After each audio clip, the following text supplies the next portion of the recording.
Part 62. Super Role Player. Author, Yuan-San Buletinji. Chapter 651. On the field, the game continued, the 76ers attacked. Pau Gasol took the ball from high position, and 11 circled from the sideline to the high position, hand-to-hand at the top of the arc, and 11 avoided Patrick Beverley's entanglement and went inside. As for the Rockets, MaleProtagonist immediately changed defenses and kept up with Angzi. But at this time, Angzi had formed a situation in which small and big hits. Facing the defense of MaleProtagonist, Angzi made a simple and easy change of direction and accelerated past the motel. He rushed into the restricted area and dunked with a bang. At 5:2, the 76ers fans at home cheered, but the Rockets did not pay too much attention to Angzi's dunks. Instead, they served quickly in the back court. James Harden took the ball and quickly advanced to the front court. The core of the Rockets lineup is James Harden, the head coach is nothing but chicken soup coach Kevin McHale, and the general manager is Daryl Morey, who is often complained by domestic fans. What many people don't know is that Morey has a magic ball theory derived from the famous American reportage writer Michael Lewis. This theory involves all aspects of a sports team's trading, management, and tactical play. In terms of tactics, it is despising defense, completely ignoring mid-range shots, and focusing on three-pointers on the offensive end. Players are required to either end the offense close to the basket or end the offense by three-pointers. Therefore, the Rockets did not turn 76 people's goals are in mind, and then focus on attacking with the ball. James Harden rushed to the front court and beat the 76ers for a time gap, and he directly scored a three-pointer. Swish. Goal in. The audience was quiet.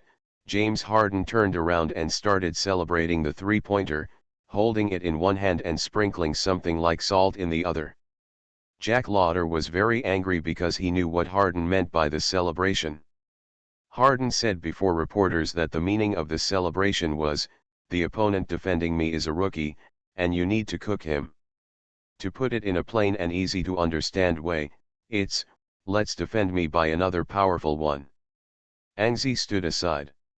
He had to admit that on the offensive end, James Harden's offensive talent is still very strong, with various European moves, three-pointers and weird fouls, and passing the ball very well. Perhaps at this stage, the only problem with Den is his defense. Therefore, Angzi turned around and gave the ball to Jack Lauder on the offensive end, giving Jack Lauder a chance to play an answer ball. After more than half of the season's improvement, Jack Lauder has also begun to have a few singles skills. Among them, the most powerful jump shot after a sudden stop is already considered to be a more accurate one. This ball is also used by Jack Lauder. With one move, after an emergency stop, James Harden was completely shaken away and the basketball bounced into the basket with a scream. Goal in. Jack Lauder returned a goal, and he waved his long arm in excitement, and even the long tail behind his head was also shaken. The 76ers fans at the scene screamed and cheered loudly. Fans wearing 76ers number 99 jerseys kept showing their numbers on the sidelines. Then, with the Rockets' offense, Jack Lauder made a fierce defense against James Harden, but Harden rushed into the post and committed a foul. Jack Lauder's anger was not going well again, especially after Harden went to the free throw line and made 2 free throws. But it is impossible for Angzi to continue to give the ball to Jack Lauder. He still has to guarantee his own scoring and offense. Therefore, in the next round, the 76ers attacked. Angzi once again took the ball in the high post. Defending him is still Patrick Beverley, but Angzi didn't even think about it, and started back up singles again. Beverley can't stop this kind of power crushing, so the Rockets chose to double team for the first time. But it was impossible for an 11 to pass the ball anymore, so before Trevor Ariza arrived, an 11 turned over and shot a jumper. With a scream, the second 2 points were accounted for. In the next few rounds, the two teams interacted with each other and there were several strikes. Angzi made various strong fights, but in the face of the Rockets' tight defense, Angzi chose to pass more. The Rockets' tactics ignore defense, but they can't stand them. They include Patrick Beverley, Trevor Ariza, and Dwight Howard. The bench's Corey Brewer and Josh Smith are also strong in single defense. Relying on personal defense, the Rockets have done a good job of limiting Angzi. Halfway through the first quarter, the two teams tied at 15-15. The score was still relatively high. Angzi scored 6 points and 3 assists. In other words, in the next 3 or 4 minutes, Angzi made only one shot and scored 2 points. Therefore, an 11 played rather depressed. The Rockets defended him tightly, so an 11 had to choose defense more preferentially. At this time, the game entered an official timeout, and Angzi started looking for a way to break through the Rockets' defense off the court. In fact, the method is very simple. Angzi can play off the ball again.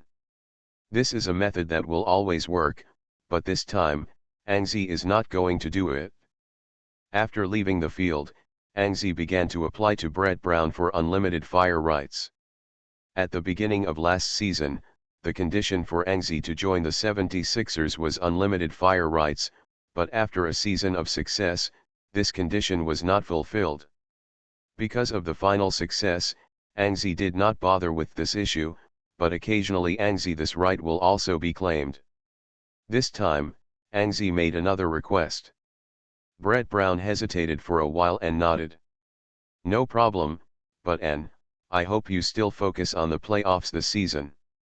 Angzi didn't care, he just wanted to play a historical regular season. And after getting the guarantee of unlimited fire rights, Angzi was able to brush indefinitely again. The 76ers made a substitution. Nkaway played, the insider Paul Gasol was also replaced by Channing Frye, and on the Rockets side, Josh Smith, who refused the 76ers invitation, replaced Motel Eunice. The Rockets also strengthened the team's defense inside. The battle between the two teams restarted after the timeout ended. Angzi began to constantly attack from the middle distance. This position was abandoned by the Rockets' magic ball theory. Of course, it was on the offensive end. The defensive end Rockets still deployed a tight defense in this position. It's just that Angzi is now a strong offense. All kinds of strong play simply ignore the defensive strong play, so the Rockets' tight defense becomes useless. Angzi's low back shot, back-turned jumper, opened the scoring. Then he continued to play in the low post and scored 2 more points for a bottom-line basket. His score in the first quarter was broken by 10 points. At this time, the Rockets defending Angzi's players also changed, from Patrick Beverley to Trevor Ariza, because it was obvious that Angzi began to stare at Beverley's size gap and tonnage gap and kept hitting back. The defensive switch to Ariza is obviously a better choice. Ariza's defense is also very effective than he defended Angzi's turnaround jumper. But then Angzi couldn't prevent him from chasing 3 points. In the end, after the first quarter, the 76ers led the Rockets by 2 points at 32-30. Angzi scored 13 points in the first quarter, not high compared to the previous 2 games, but the strong attack in the second half of the first quarter still made many people see Angzi's strong offensive desire. In the second quarter, the two teams were on the bench. Angzi continued to play hard in the first quarter and consumed a lot of physical energy, so as soon as the second quarter came up, he took a rest off the court. The 76ers had a point guard Nkaway, shooting guard James Anderson, small forward Evan Turner, power forward Pau Gasol and center Cole Aldridge. But such a lineup was quickly destroyed by the Rockets bench. The 76ers were hit by a 7-0 offensive climax by the Rockets, and the Rockets overtook the score in one fell swoop. However, Brett Brown was not eager to replace Angzi, but insisted until the 6th minute of the second quarter. After the Rockets' lead reached 9 points, he called a timeout and prepared to replace Angzi. Super Role Player. Author, Yuen San Buletinji. Chapter 652. In the 6th minute of the second quarter, Anzi played again. The Rockets also changed players. Corey Brewer started to guard Anzi. With Josh Smith on the inside, the Rockets still maintained a tight defense against Anzi. On the offensive end, James Harden played again. The goal is to maintain the current lead before halftime. But Anzi played, he obviously won't give the Rockets a chance to lead at halftime. From the very beginning of the game, Anzi broke out. After an 11 re-entered the field, he played without the ball, went around from the bottom line, bypassed the screen of Norrance Noel, stepped up to throw off Corey Brewer, and then outside the 45 degrees three-point line on the left, an 11 encountered Josh Smith's defense. But he didn't have any hesitation. He drew a three-pointer directly from the outside, and shot very fast. Almost as soon as he raised his hand, the ball flew out. Josh Smith didn't have time to react. When he turned to look at the basketball just dropped and plunged into the basket with great precision. Goal in. 3 points. As soon as Anzi played, he scored a three-pointer and narrowed the difference to 6 points. Immediately after the Rockets attacked, Anzi faced Corey Brewer, and James Harden, who was also a new player, handed over to Jack Lauder to defend. Anzi continued to complete the defensive task of supplementing defense and assisting defense. James Harden played Jack Lauder with the ball. After a change of direction, Harden suddenly stopped his jumper, but because he rested for a few minutes, he didn't feel hot and missed the jumper. Channing Frye received the rebound from the basket, and then handed the basketball to Anzi. After receiving the basketball, Anzi took a look at the Rockets' retreat speed, and quickly accelerated and rushed to the front court. A scoring shot from the inside made a layup and hit the Rockets by surprise. The point difference was reduced to 4 points. The 4 points difference is nothing, as long as the next 2 rounds are played well. The 76ers have the opportunity to return the two teams to the same starting line. This made Kevin McHale a little helpless. A minute ago, the Rockets were still leading by 9 points. As a result, the score difference was immediately reduced to 4 points after Anzi played a minute, and it was still being reduced. Kevin McHale naturally couldn't bear it. He felt that Corey Brewer was not doing well enough on Anzi's defense, so he called a timeout and made adjustments. Trevor Ariza replaced Corey Brewer, and the player defending Anzi became Ariza again. In this way, the Rockets started a battle on the defensive end, and Anzi's response was simple: to continue singles. On the court, the Rockets missed the offense again. Basketball came into Anzi's hands again. Anzi took the ball directly from the backcourt to the front court. Trevor Ariza, who had just played, stood outside the three-point line and saw Anzi dribble the ball. After halftime, it immediately seemed to be posted. At this moment, Anzi suddenly changed direction and passed Trevor Ariza directly. Ariza couldn't react at all. He stretched out his hand to hold Anzi, who was speeding up the breakthrough, but pulled air. As a result, an 11 rushed into the post and faced up against Josh Smith alone, a defensive throw. 2 more points. With only the last 2 points left, Kevin McHale seemed to be paying too much attention to the limits of Anzi on the defensive end, but he completely ignored it on the offensive end. But in fact, the 76ers' continuous pursuit of points depends on the successful defense of the defensive end. If the Rockets can score a few goals on the offensive end, the result will be completely different. Therefore, after James Harden got the ball in the backcourt, Kevin McHale stood on the sidelines and made a gesture, asking the team to strengthen the offense. Harden's offensive talent is still very strong. As soon as Kevin McHale's adjustment came out, he then played singles with the ball and committed a foul in the front court. Then, standing on the free throw line and making 2 free throws, the Rockets finally scored. In the 76ers offense, Anzi played singles with the ball and started a strong attack. A back singles, turned around and shook Trevor Ariza, jumped directly on the spot, hit 2 points. The 76ers under the leadership of Angzi clenched the point difference. Not to be outdone by the Rockets, James Harden entered individual mode, another European step on the offensive end, rushed inside and made a layup. Jack Lauder was quite helpless.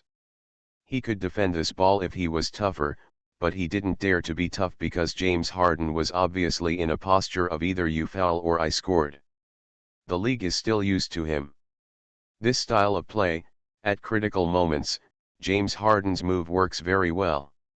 Therefore, now, James Harden has also used this trick continuously, and Jack Lauder, who has already fouled 3 times, naturally did not dare to stretch out his hand easily. Angzi didn't care and patted Jack Lauder on the shoulder as a sign of comfort. Subsequently, Angzi continued to attack on the offensive end.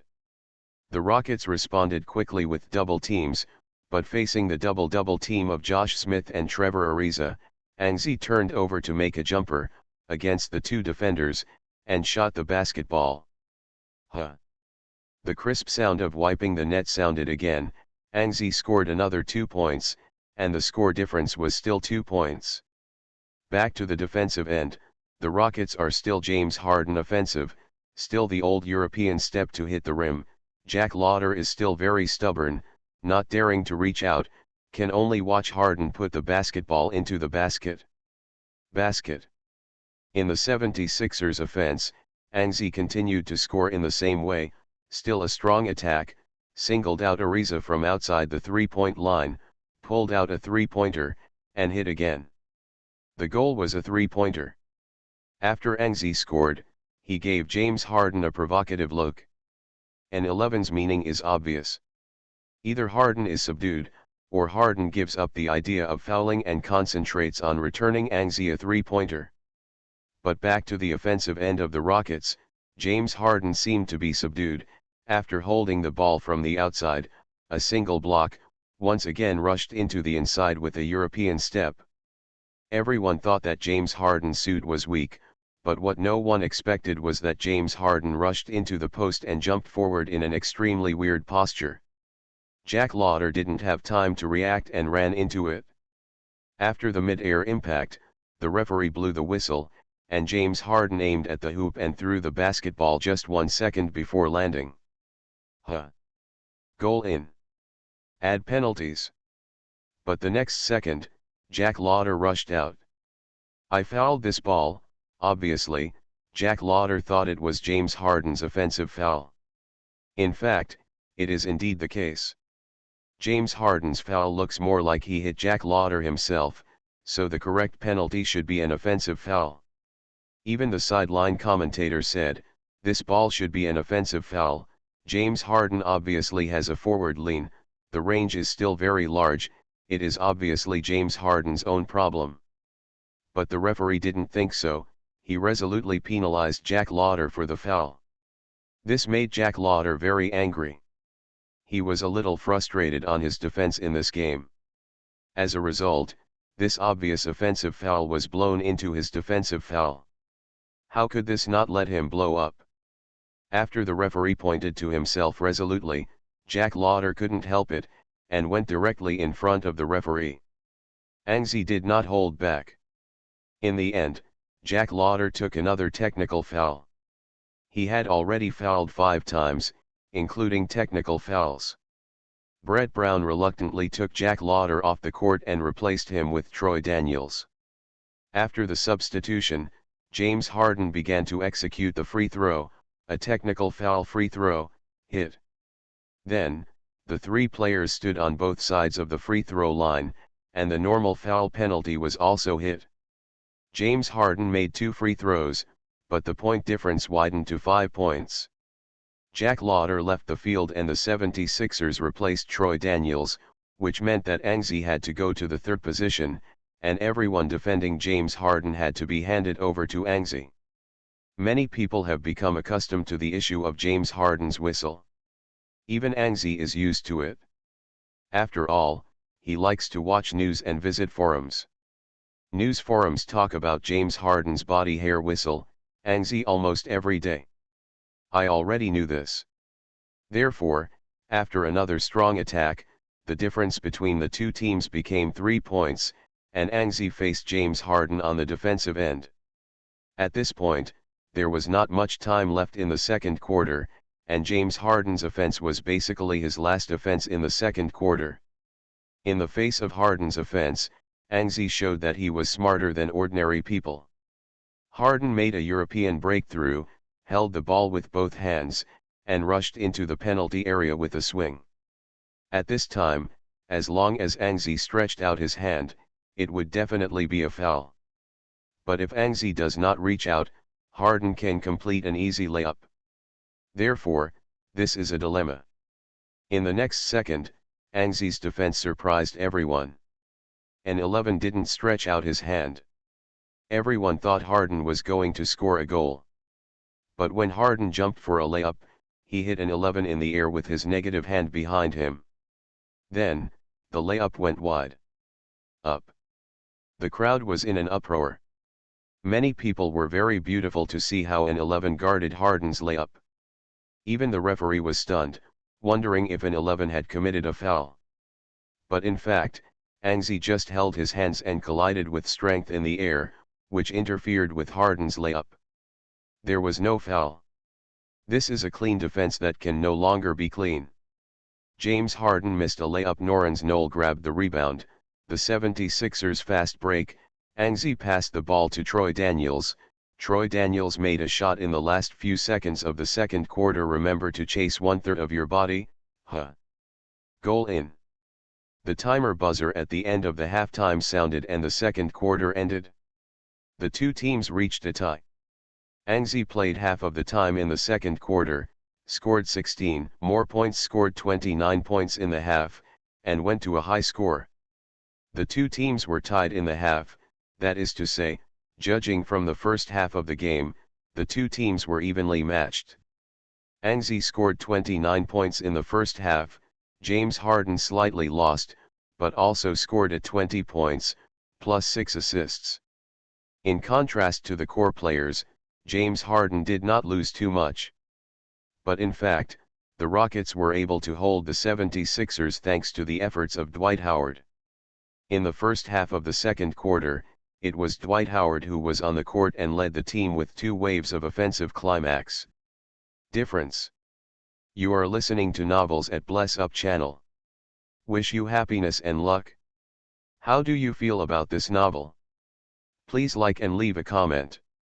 Super Role Player. Author, Yuen Sanbuletnji.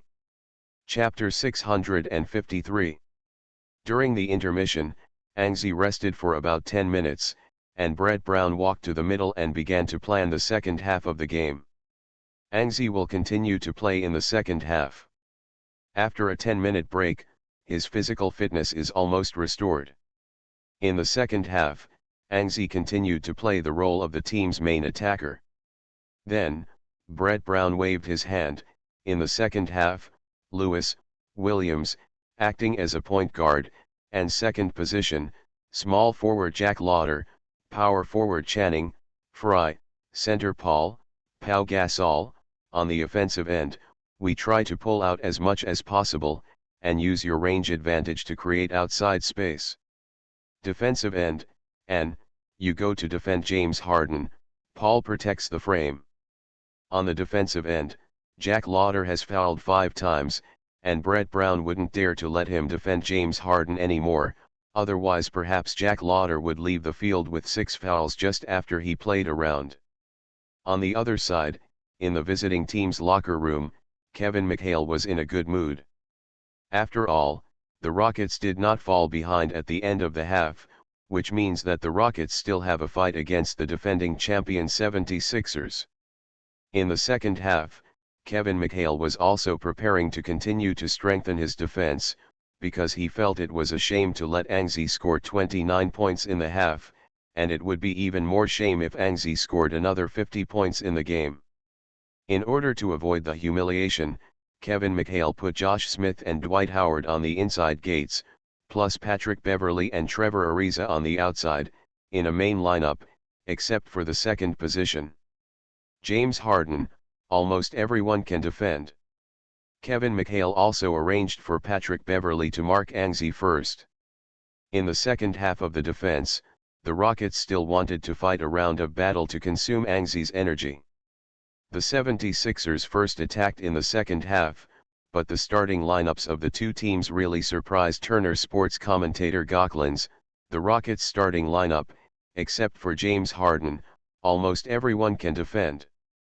It looks like they will be based on defense in the second half. Shane Battier also followed up and said, the 76ers lineup is also very interesting. Lewis Williams, and Jack Lauder, and Channing Frye. Everyone on the outside can shoot three-pointers, plus Pau Gasol, a guest center. Almost everyone in the 76ers can shoot long. From the perspective of the starting lineup in the second half, the thinking of the two teams is too far apart. The 76ers think about offense, while the Rockets think more about defense. The two teams have different arrangements and considerations, and the second half of the game will be better. Will the 76ers offense break through the Rockets' defense, or will the Rockets' defense lock the 76ers offense? The game is on. The referee blew his whistle and the 76ers served in the backcourt. Angie took the basketball directly from the backcourt, and after advancing beyond the three-point line in the front court, Angie stopped. The teammates all opened up and all the players on the field can shoot from a long distance, which made the Rockets defensively tricky, but they still put in more defensive energy and shifted to Angie's side. As for Angie himself, his offensive choice is very simple. After all his teammates are opened, he just turned around and hit Patrick Beverley in a high post. Beverley is also a little depressed. In past games, he has also defended many opponents' top players. Beverley can always use his haunting characteristics, even the characteristics of a lot of small moves, to defend against the opponent's pain. Russell Westbrook was even injured by Beverley. Sometimes Beverley is quite proud, he thinks he is the modern Bruce Bowen. But this game met an 11, and every time an 11 turned around and hit him, Beverley felt very weak when he directly crushed him with his body. Small moves are not effective for Angie, and he doesn't dare to do big moves, so he can only grit his teeth, resist Angie's strong beating, constantly retreat, and then wait for the support of his teammates. Before Ariza rushed over to double team, an 11 pushed back abruptly, then turned around and cut through Beverley's right side. After an acceleration, the Rockets can only split one Josh Smith to encircle Angie's breakthrough. Angie did not stop and did not intend to pass the ball. He continued to accelerate, rushed to the inside, and turned around again, leaning against the Smith layup. However, his first layup was a fake move, and he usually took the ball back.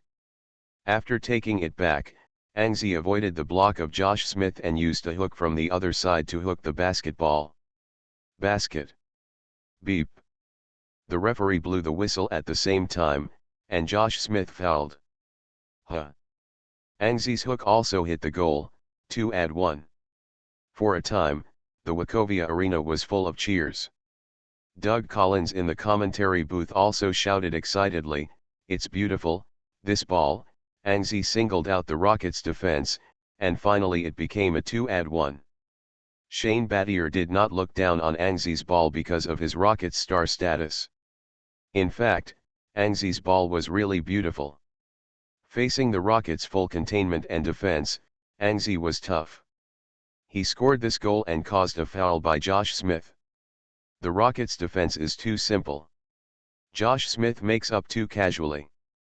In fact, he can let Beverley entangle Angie, let Angie go in, and then cooperate with Beverley to interfere with Angie's layup. Sean Battier picked up the Rockets' defensive problems for a while. As a defensive expert back then, he is qualified to say so. In fact, the Rockets are really not good at defense now, and Daryl Morey's magic ball theory is gradually abandoning defense. If the Rockets hadn't had a strong defensive lineup, the Rockets' defense this season is expected to fall into the Mariana Trench. Angie made a free penalty and scored 2-1. The 76ers led by 3 points. Then, With the Rockets' offense, James Harden held the ball and faced Angzi's defense. Harden didn't choose to play hard for this ball. Because the Rockets' offensive style changed in the second half, Kevin McHale decided to increase the number of Dwight Howard's inside singles. Therefore, after Howard got better on the inside, Harden with the ball passed. Dwight Howard beat Pau Gasol inside, turned the hook and hit the basket to bite the score. Pau Gasol failed to defend Howard's strong attack. He seemed a little dissatisfied. On the one hand, he was dissatisfied with his defensive performance. After all, he and Howard had an antagonism and were competing on offense and defense. On the other hand, Howard had just played singles. It was a bit too big. Pau Gasol thought Howard had committed a foul, but the referee ignored it. Although dissatisfied, Pau Gasol just shook his hand to vent, because he knew very well that the Rockets are now under the care of the league, as can be seen from James Harden's body hair whistle. Although Howard's movements are too big, they are between fouls and non-fouls, and it is understandable that the referee does not blow. So Pau Gasol is more dissatisfied with himself. The 76ers offense is still Angzi taking the ball. Although Angzi felt that he should give the ball to Gasol and let Gasol play an answer ball, but after thinking about it, he still didn't give it. His task in this game was a bit heavy. After 2-1 came up in the third quarter, in this game, he scored just 32 points, and he was 18 points away from 50 points. If the 76ers play crazy in the third quarter, maybe this game will be a three-quarter check-in and get off work, so Angzi needs to score as soon as possible.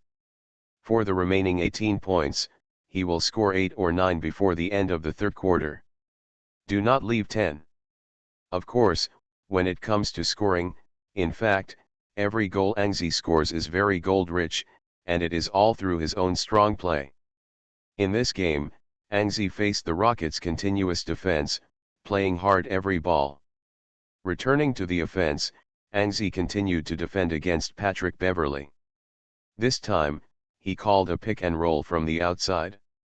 After a single block, Angzi made a breakthrough, and then stopped to make a jump shot.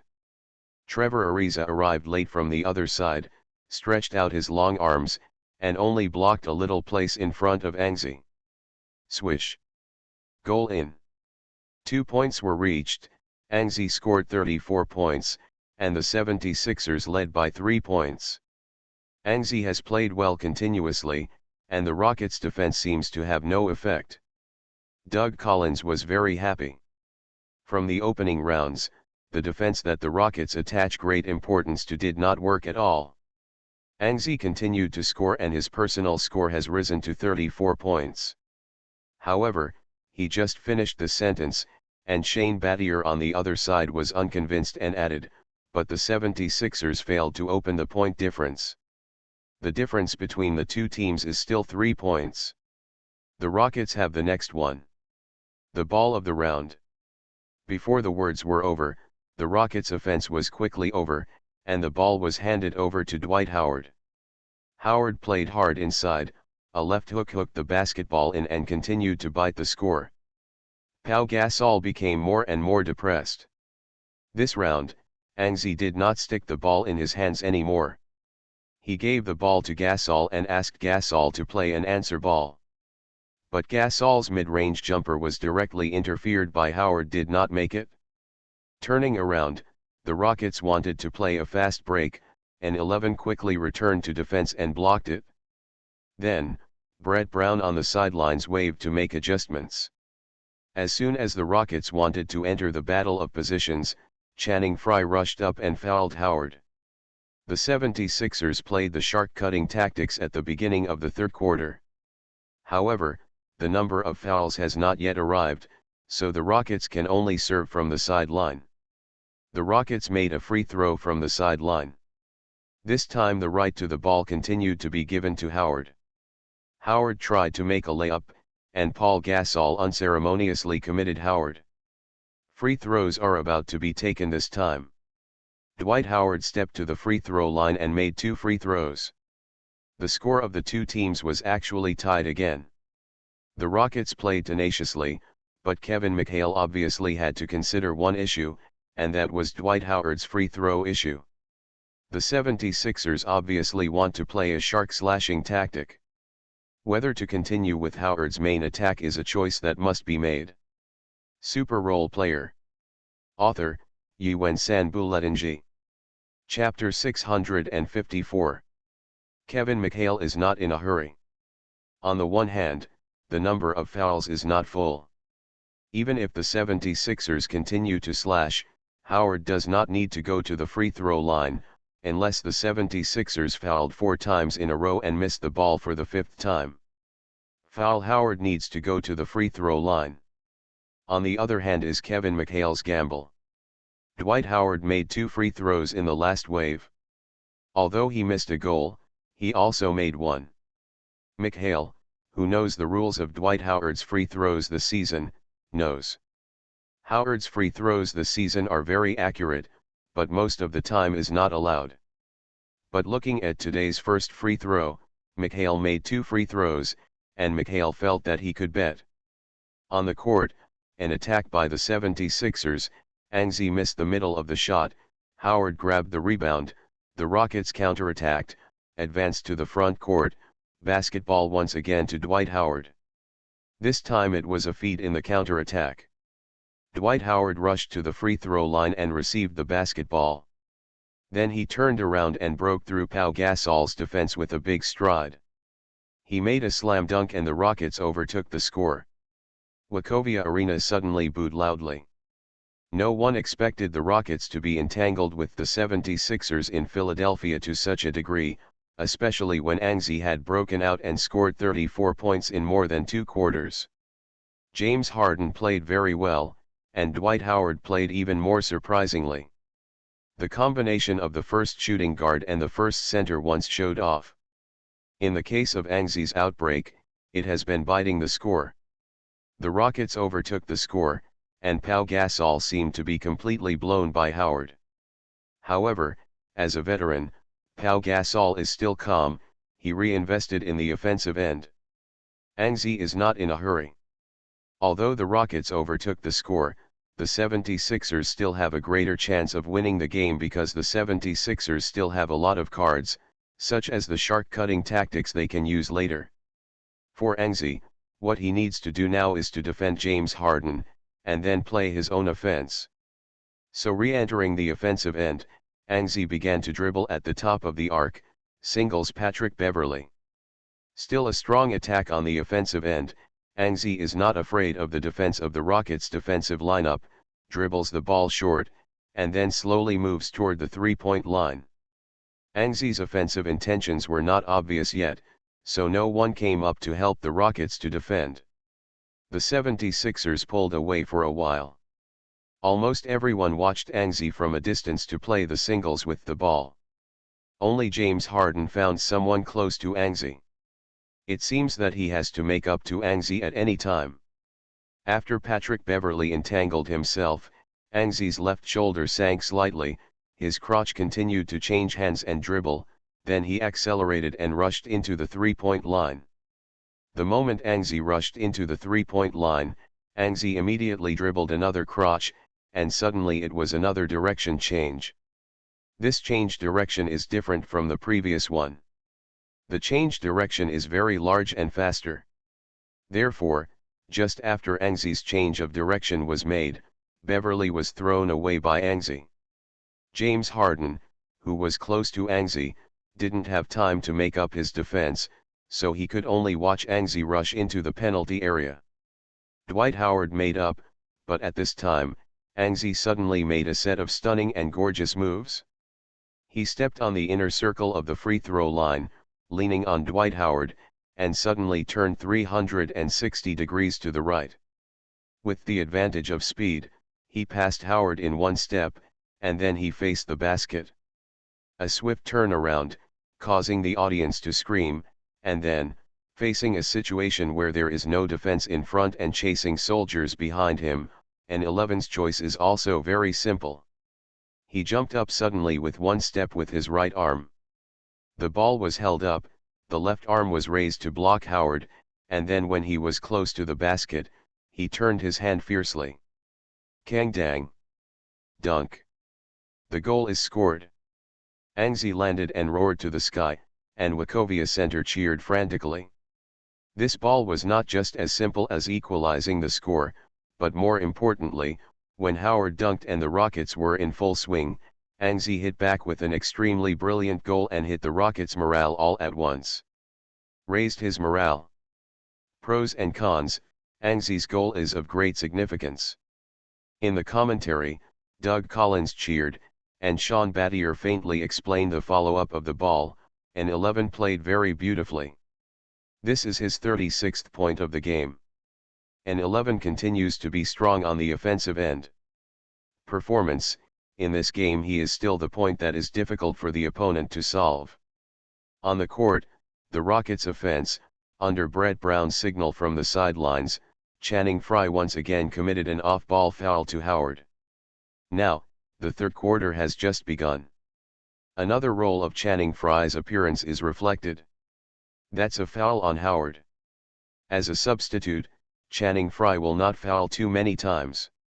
After this foul, he only fouled twice, and the team's single-quarter fouls have also accumulated to 3 times, and then fouled again to complete the match. Accumulation of fouls. Howard was fouled, the Rockets served from the sideline, ready to continue the offense.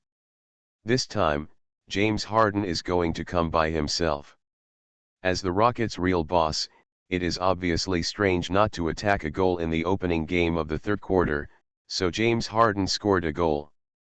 In the face of Angzi's tough defense, Harden also played very resolutely, still a European step, broke into the interior and made a layup. The Rockets once again took the lead. Harden scored again. In this game, he and Angzi formed a momentum of confrontation. Although his score was more than 10 points less than Angzi, he scored 22 points at the beginning of the third quarter. Harden also scored in this game, going towards a high score. On the other side, the 76ers offense, with Angzi's previous beautiful goal, the 76ers' morale has been fully played out, Angzi has continuously attacked, and the field has become completely hot. So with this ball, Angzi made up his mind when he got the ball from the back court. He had to shoot a three-pointer for this ball and could no longer allow the Rockets to maintain a one-goal lead. With the ball advancing to the front court, Angzi did not throw this three-pointer casually. Although he often performed super long three-pointers before, this does not mean that Angzi can throw super long three-pointers casually. Especially now that Patrick Beverley is staring at Angzi, he is also guarded against Angzi's ultra-long three-pointer. Advancing to beyond the three-point line, and 11 continued to dribble the ball down his hips. This is another set. Patrick Beverley was a little confused about Angzi's thoughts. Could it be the same change of direction breakthrough? Angzi quickly shorted, accelerated, and rushed towards the three-point line again. At this moment, Beverley felt he could confirm that Angzi's ball must be a repeated use of the previous one. But just as Beverley retreated and moved one step horizontally, Angzi suddenly stopped, took a step backward, and stood outside the three-point line and shot a three-pointer. Beverley hurriedly turned back, but it was too late. With a slur, the three-pointer enters the net. Angzi's three-pointer helped the 76ers overtake the score, and they led the Rockets by 1 point. And this three-pointer also helped Angzi increase his score to 39 points, about to break 40 points. With the Rockets' offense, Channing Frye sent him his third foul of the game. Then, after the Rockets sent a sideline ball again, Channing Frye rushed up again and sent him fourth in the game. A foul, and then Howard was sent to the free throw line. Dwight Howard struggled with his mind. When the score was anxious, his opponent used this trick again, hacking Huo tactics. Now is the time to test Howard's free throw percentage. Kevin McHale also stood up.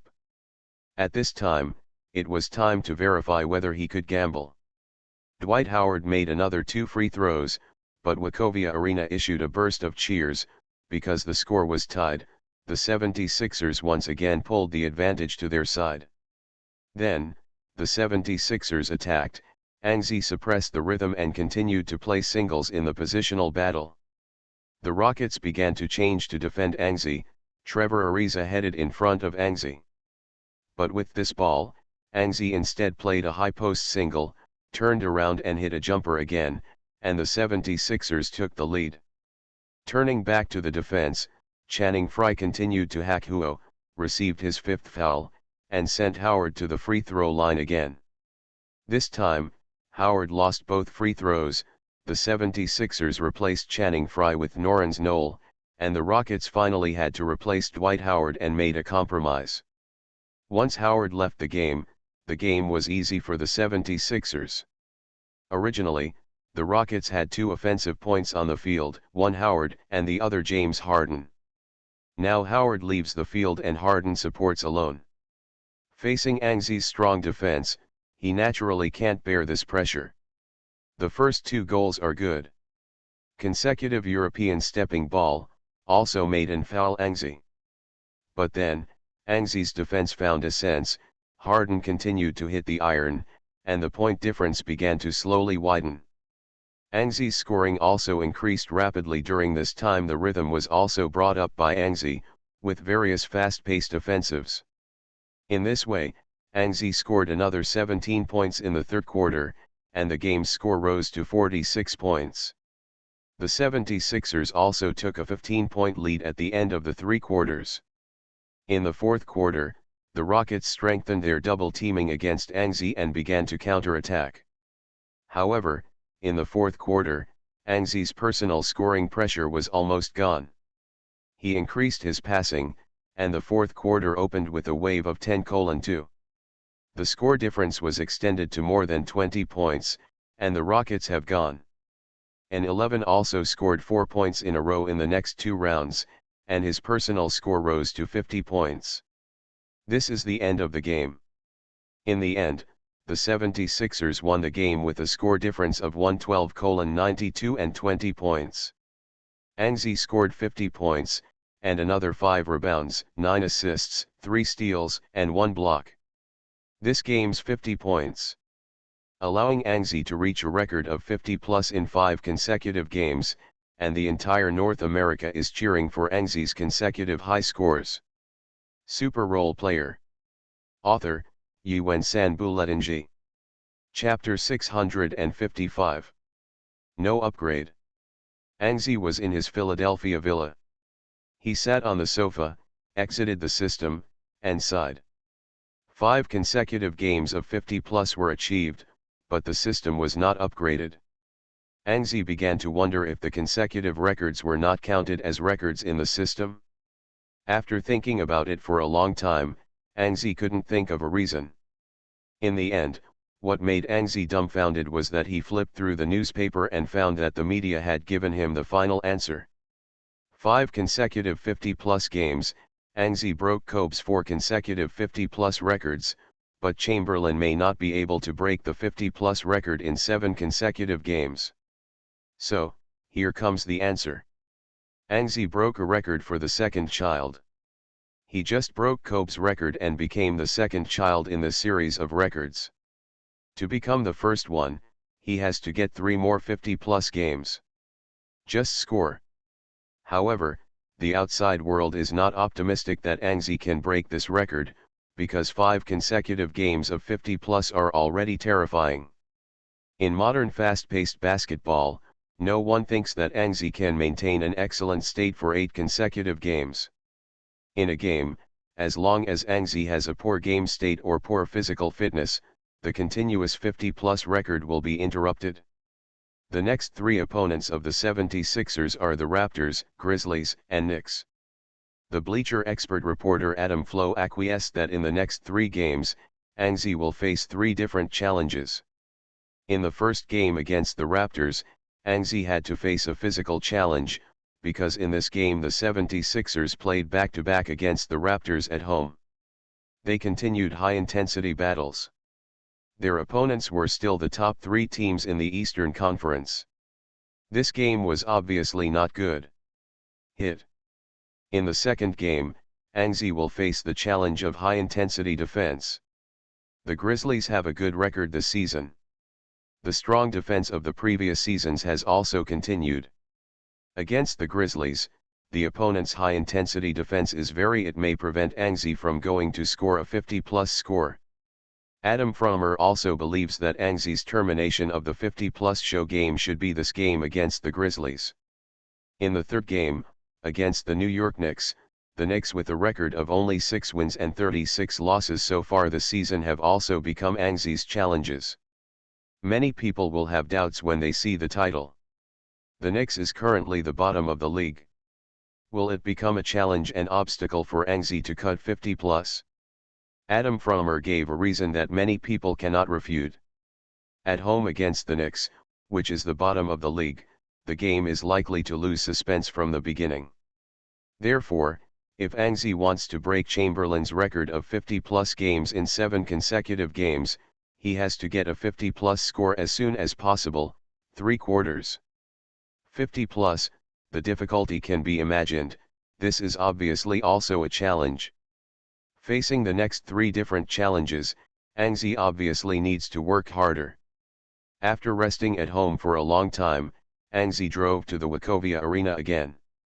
In this battle with the Raptors, Angzi's goal is to continue his 50-plus performance. Brett Brown is also very clear now that it is difficult for him to stop Angzi from scoring frantically, because he can't stop Angzi from breaking a historical legendary record. This record is for a historical superstar who needs to hit the historical rankings. Still very important. Now, as long as Angzi is not injured and does not consume himself excessively, Brett Brown will not prevent Angzi from attacking infinitely. Before this game, Brett Brown asked the team doctor to check Angzi. The results showed that Angzi was healthy and full of vitality. This is very obvious. Angzi has consumed a glory pool and has already supplemented his physical fitness consumption. Therefore, there is no problem with Angzi's appearance and unlimited fire in this game. As a result, in this strong matchup with the Raptors, Pau Gasol was suspended, and Angzi alone led the 76ers to victory in the final game. The game played until the last 3 minutes, the two teams were still evenly divided, and Angzi had already scored a 52 points at this time. The 6th game 50-plus has been reached. Faced with a tie between the two teams, the 76ers want to take their 14th straight win, and they must continue to score in the final stage of the game to get the lead. As a result, Angzi broke out. In the last 3 minutes, a three-pointer made 2 steps away from the three-point line to help the team get a 3-point lead. Then turned around to steal DeMar DeRozan on the defensive end, a wave of counter-attacks and quick breaks, dunks successfully, and the lead extended to 5 points. In the end, there were 2 consecutive three-pointers. The 76ers relied on Angzi's burst at the last moment to win the Raptors by 10 points and finally won the game. And Angzi eventually scored a 63 points and reached 6 consecutive 50-plus achievements. 6 consecutive 50-plus games are only one short of Chamberlain's 7 consecutive 50-plus records. North America is crazy, Chinaland is crazy, and the whole world is crazy for Angzi. In this game Angzi scored another 63 points, a high score of 60 points upwards. Higher scores, naturally got higher attention. If you add to the next game, if Angzi scores another 50-plus points, then he can tie Chamberlain's record. The Philadelphia Daily News reporter Bob Cooney wrote before the game, "Let's talk about the record breaking, let's talk about the tie. If Angzi can break this record, then Angzi will be proud. After all, Chamberlain is from ancient times. Players, the basketball back then can't be compared with the present. If Angzi can tie the record, he can be regarded as breaking this record." Obviously, many people still don't have much confidence in Angzi's breaking the record. Therefore, even the Philadelphia local media reporters are trying to get some convenience for Angzi. Angzi thinks he doesn't need these conveniences, but what he has to admit is that the next game against the Grizzlies is indeed a challenge for Angzi. The overall defense of the Grizzlies is very strong. In the past few seasons, the Grizzlies often played weak and strong in the Western Conference playoffs, relying on an overall defense. Their single-to-one defense is also very strong. Needless to say, Tony Allen's defense is no more. He has been selected for the best defensive lineup by relying on single defense many times. Kevin Durant and Russell Weiss have also defended many times in the playoffs. Brook, Stephen Curry and others were in a panic. And what Anzi needs to face in this game is such a combination of overall and one-on-one defense. If you score 30 points in the next game, many people will say that Anzi has broken through Tony Allen's defense and broke through the Grizzlies' defense. And if Anzi can score 50 points, many people dare not think about it. A 50-point score against the Grizzlies' defense? Are you insulting the Grizzlies' defense? Are you the embarrassed Kevin Durant, Russell Westbrook, and Stephen Curry who were guarded by the Grizzlies before the insult? Many reporters wanted to send this question to Anzi, so before the game, the underground parking lot of Wachovia Stadium was full of reporters. You are listening to Novels at Bless Up channel. Wish you happiness and luck. How do you feel about this novel? Please like and leave a comment. Super Role Player. Author, Yuen Sanbuletnji. Chapter 656. N. How many points are you going to score in this game? N11 quickly walked through the player tunnel in the parking lot, but there were a lot of reporters pestering him. N11 thought about it and answered. 50 points. The answer is very brief, but the reporters surrounding Anzi are already very excited when they hear this answer. Because they got the answers they wanted. The Grizzlies have a strong defense. Do you really think you can score 50 points under the defense of the Grizzlies and Tony Allen? Anzi turned a passage, he was already close to the home team's locker room, and reporters were running out of time. N11's answer this time is still very simple and rude, of course. At the moment, a local reporter in Memphis became angry. In the eyes of die-hard Grizzlies fans, the most insulting aspect of the Grizzlies lies in their defense. Now, Anzi's understatement is about to blow up the Grizzlies' defense, which is of course people. Angry. The Memphis local reporter asked angrily when Anzi was about to enter the locker room, "Are you insulting the Grizzlies' defense, N?" Anzi pushed the door in. He didn't answer the last question. However, in the half hour before the game, the news that Anzi was going to score 50 points on the heads of the Grizzlies and Tony Allen spread throughout North America and China, even the players of the two teams and the players of the game. The narrator also knew Anzi's goal. In fact, after 6 consecutive games of 50+, Anzi's goal for this game has been determined. Many people know this, but Anzi's mention of this goal is a bit surprised. Before the start of the game, Anzi's goal of the game was discussed in the commentary. In this game, Turner Sports sent a commentary combination of Charles Barkley and Kenny Smith. Charles Barkley saw Anzi playing and immediately laughed and said, before the game, Anzi promised to continue to score 50+ points. Kenny, what do you say? Kenny Smith has always been a supporter of Anzi, but in this matter, he also shrugged, "I am not very optimistic. Anzi has already scored 50+ in 6 consecutive games. This kind of continuous crazy scores, whether it is physical or personal. Perhaps his will is already on the verge of his limit. In this game, he will encounter the Grizzlies, who are currently the league's most defensive player. Facing such a defense, I don't think he can continue to score 50+ points." Charles Barkley then nodded, "Yes, I think that the defenses Anzi encountered in the previous 6 games combined are not as good as the defenses that will be encountered in this game. The Grizzlies' defense is integrated.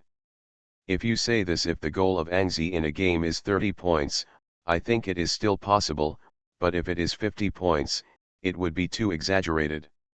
Discussions were everywhere, but in the field, Anzi was met with collective hostility from the Grizzlies. Tony Allen stared at N11 for a long time, and then showed a vicious smile. Obviously, Tony Allen was going to be at odds with an 11 in this game. The insiders Mark Gasol and Zach Randolph are also eyeing Anxi. This season the Grizzlies also introduced Courtney Lee, an excellent 3D shooting guard. This game will face the Grizzlies and Anxi will have to face it. Maybe it will be another will war.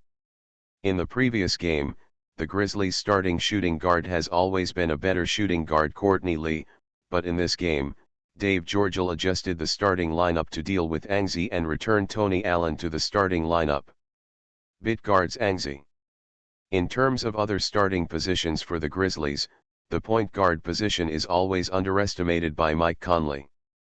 Mike Conley is also a point guard with an above-standard defensive ability. The reason why the Grizzlies' defense is strong is obviously also due to McKinley. The shooting guard is Tony Allen, small forward Jeff Green, and the inside combination is the black and white doubles of Mark Gasol and Zach Randolph. For the 76ers, Ismail Smith is the starting point guard, shooting guard Anxi, small forward Jack Lauder, power forward Paul Gasol and center Norrens Knoll. It is worth mentioning that this game is also a brotherly battle between Pau Gasol and Mark Gasol. Of course, the two are brothers off the court and opponents on the court. The two off the court hugged and talked a little. On the court, the two became mismatched opponents. Norrens Knoll and Mark Gasol jumped the ball, and Norrens Knoll was younger and grabbed the ball. The basketball was handed over to Ismail Smith. Anxi also rushed to the front court, and then directly placed 45 degrees on the right side, asking for the ball with his hand. With the first goal in the opening game, Anxi put on a posture of going singles. Tony Allen defended Anxi. The match between the two attracted the attention of the fans and all fans watching the game. Almost all neutral fans wanted to see Tony Allen defend Anxi's offense, but soon, Tony Allen let them down. Tony Allen's defense is very strong, but it does not mean that Tony Allen's defense can prevent Anxi's ever-changing offensive methods. Anxi is the kaleidoscope on the offensive end, and Tony Allen didn't think about defending Anxi with his own strength. Therefore, this wave of Anxi's singles, when Anxi speeded up and broke through to Tony Allen's right side in 2 consecutive changes, Tony Allen lost his defensive position and was forced to entangle Anxi sideways. However, the Grizzlies have Mark Gasol's back defense, so after an 11 breaks through, Tony Allen is not worried that an 11 will attack directly. Rushing into the inside, Anxi gave the ball to Pau Gasol. Pau Gasol turned around to take a shot. Mark Gasol quickly rushed back.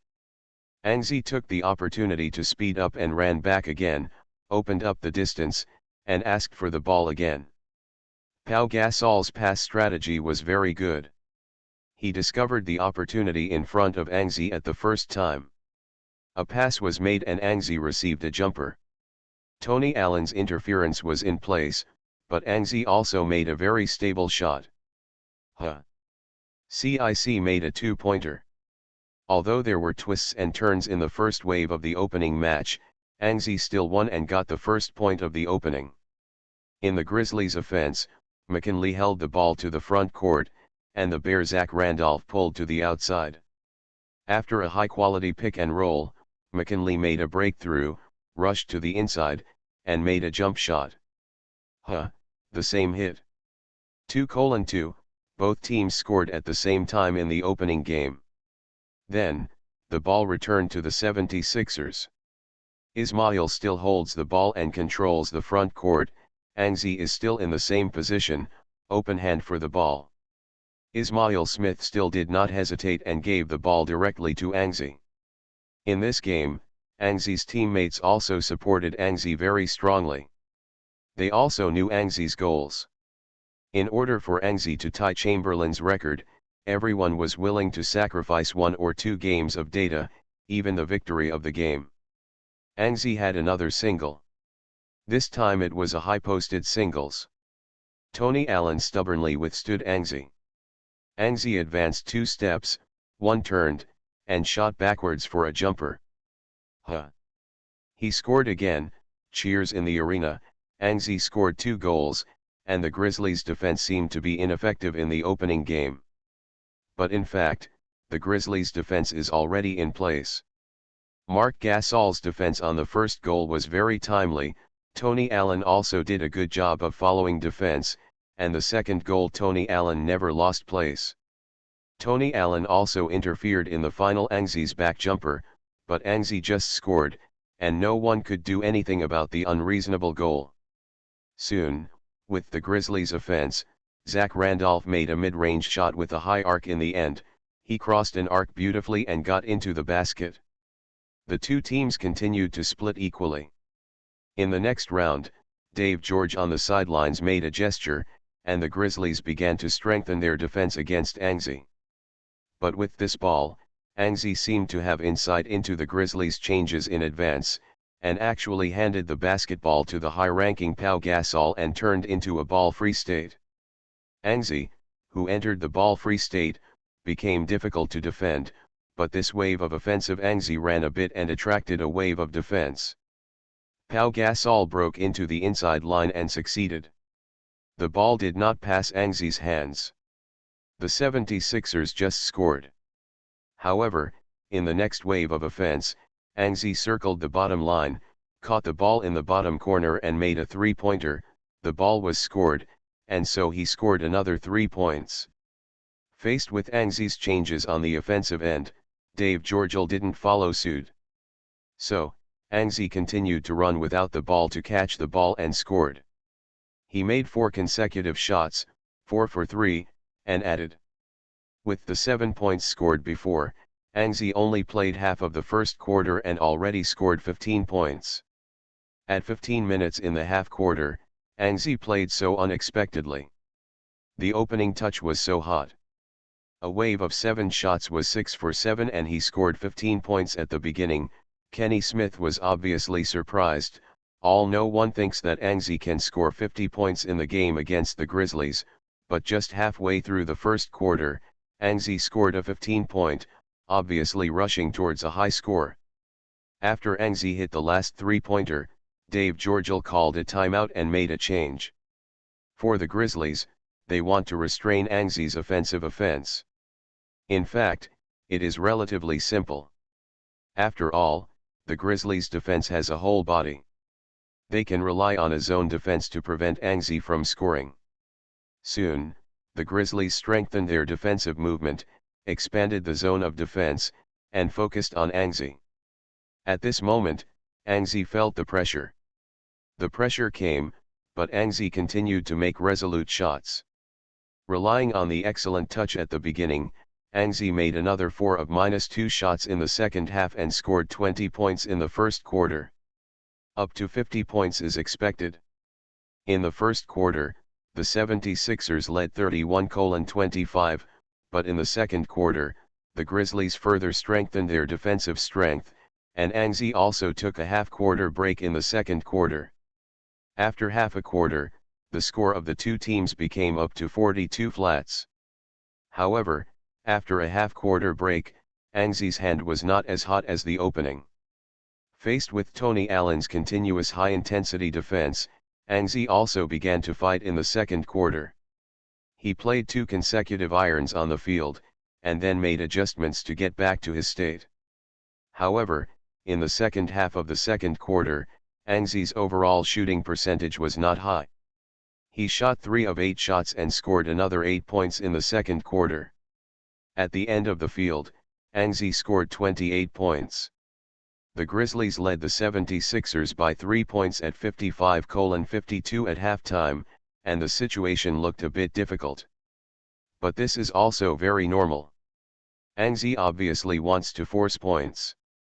The result of forced points is that the 76ers' offensive efficiency is very low. Especially under the high-intensity defense of the Grizzlies, the 76ers' offensive efficiency is lower, so the 2 at the end of halftime, the team played a relatively low score. And this is exactly what the Grizzlies thought. The Grizzlies suppressed the rhythm in the second quarter. What they want is this kind of slow-paced high-intensity defensive battle.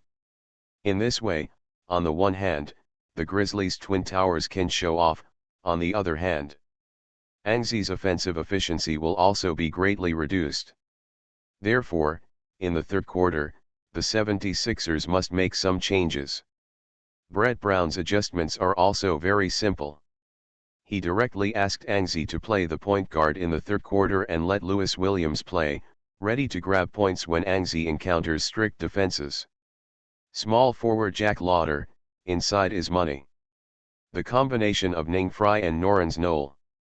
With a quick offensive lineup, Brett Brown is obviously going to speed up forcibly. Anyway, the biggest goal of the 76ers in this game is to make Angzi score a 50-point. Winning or losing the game is not that important, so forcibly speeding up may make the rhythm chaotic, but Angzi can play at his own pace, offensively. You can play more freely. The 76ers adjustments were somewhat random, and after the second half of the game, Angzi began to control all the ball. For the first goal of the opening game, the Grizzlies replaced Courtney Lee to defend Angzi, but Tony Allen was also on the court at the same time as a guest small forward. With the first goal in the opening game, Angzi broke through with the ball, encountered a double team and made a strong shot. Inside, Marc Gasol grabbed the rebound. The Grizzlies suppressed the rhythm. In the positional battle, McKinley broke through and succeeded in a layup, extending the lead to 5 points. Then, Angzi continued to play hard. This time it was a backup singles, but unexpectedly, Angzi usually beats the back singles and turned around and jumped to hit the iron again. In the opening 2 consecutive games, Angzi still didn't care, turned back to defend, and prevented the Grizzlies from attacking. Then on the offensive end, Angzi turned into an off-ball state again. But after receiving the ball without the ball, he shot again and hit the iron again, 3 times in a row. At the beginning of the second half, Angzi's hand felt completely cold. Then, running without the ball again, Angzi caught the ball and hit the iron for the 4th time. Angzi believes in serving no more than 3. After forcibly hitting the ball twice in singles, he switched off the ball. After hitting off the ball twice, Angzi made another change. On the offensive end, Angzi broke through directly and entered the penalty area. Using the method of fouling, Courtney Lee made a foul, walked to the free throw line and made 2 free throws. In this way, Angzi scored just over 30 points in this game. Found a way to score, but Angzi's offense has become extremely inefficient. He can't always score by fouling. So next, Angzi increased the number of times he hits the basket, and his physical fitness was therefore rapid. Was consumed. The game played until the end of the third quarter. Angzi's scoring just reached 34 points. If you don't mention the previous goal of 50 points, the Grizzlies scored 34 points in 3 quarters is a very good result, but once mentioned 50 points, judging from the current state of Angzi, it looks very difficult. In the fourth quarter, an 11 insisted on playing. After playing for more than half of the last quarter, an 11 struggled to improve his score to 42 points. The Grizzlies' defense is indeed very tough. Angzi's scoring is difficult every time. Seeing that the game time is short, Angzi has to score another 8 points, and there are less than 4 minutes left in the game. The points seem to be it is hopeless. The 76ers are even 10 points behind the Grizzlies, and even the final game victory will be lost. Angzi's current score is 42 points. As long as the Grizzlies stick to the current defensive strength, it will be difficult for Angzi's scoring to exceed 50 points in the end, Kenny Smith said regretfully. In fact, just look at Angzi's strength in the first quarter. To play, everyone thought Angzi was going to take 50 points above the Grizzlies at the expense of the world. But the game was about to end. Angzi was defended by the Grizzlies, and his hand feel plummeted. It took Angzi more shots to get a 42-point, and finally more than 3 minutes of slow-paced offense and defense. Angzi wanted to score another 8 points. The difficulty is too great. Perhaps after the game is over, the headlines of all news media will be, 4 quarters, Angzi only scored more than 40 points. Charles Barkley thought about the headlines of the media reports after the game. On the court, Anzi is still working hard. This 50 plus, Anzi will not give up. If it is really difficult to get it, he will not spare his glory pool and cut a wave forcibly. Therefore, what Anzi has to do now is to wait for the last 3 minutes to arrive. Super Role Player. Author, Yuen San Buletinji.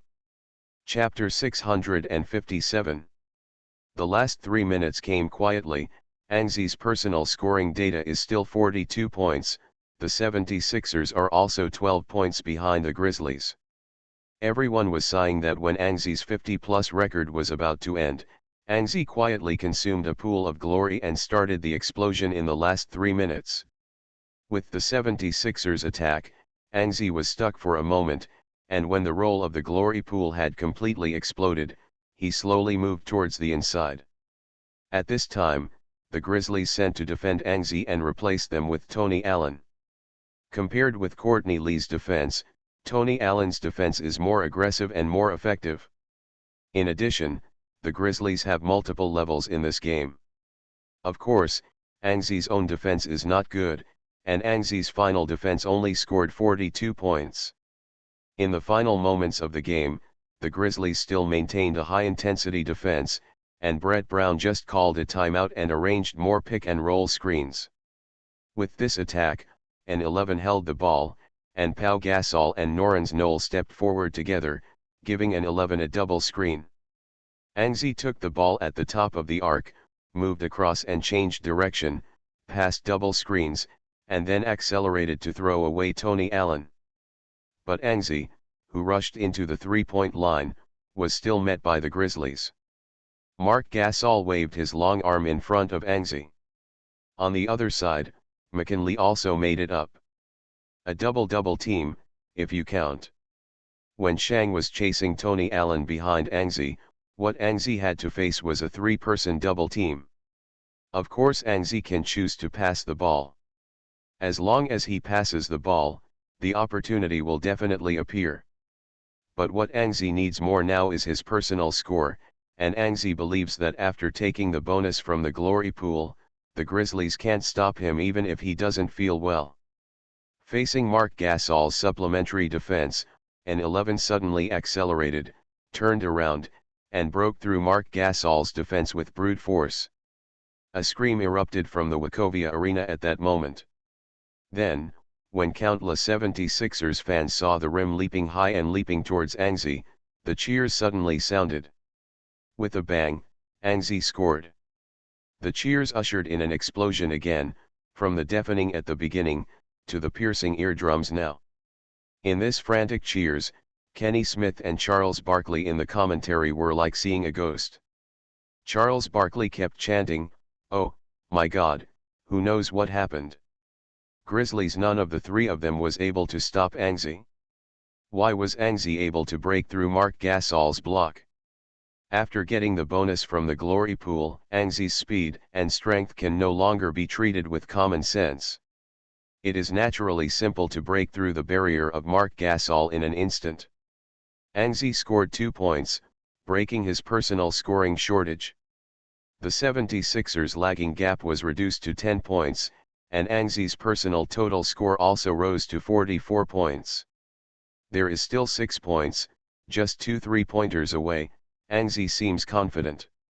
With the Grizzlies' offense, McKinley broke through and started his hands on the basket, but Anzi rushed out from the side to slap the basketball. The basketball flew out of the sideline, and then the Grizzlies served from the sideline.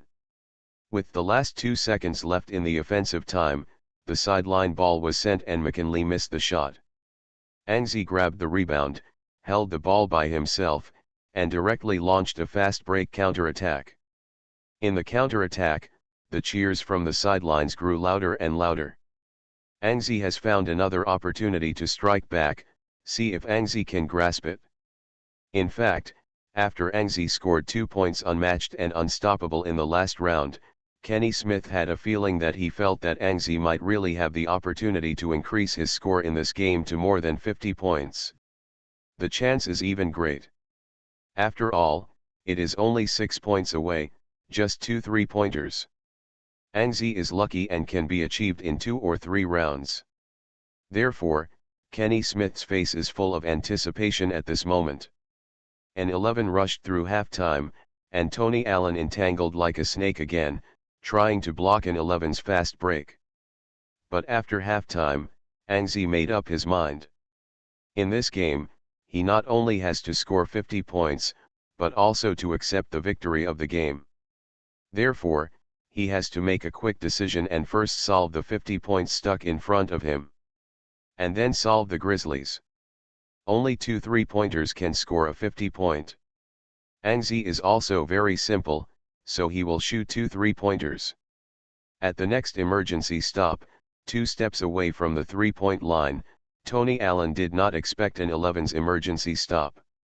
When he reacted and turned back to fight back, an 11 had already shot 3 points, Kenny Smith yelled, and then looked expectantly at the basketball flying to the hoop. Huh! When the crisp sound of wiping the net sounded, the entire Wachovia arena went crazy. The craziness this time is even crazier than the last time Angzi broke through Marc Gasol's defense and scored 2 points. 3 points. Goal in. 47 points. Angzi is 50 points away, only 3 points away. Tony Allen gritted his teeth and stared at Angzi. Next, you don't want to score. An 11 showed a disdainful expression. Now he, a Tony Allen, must not be able to stop him.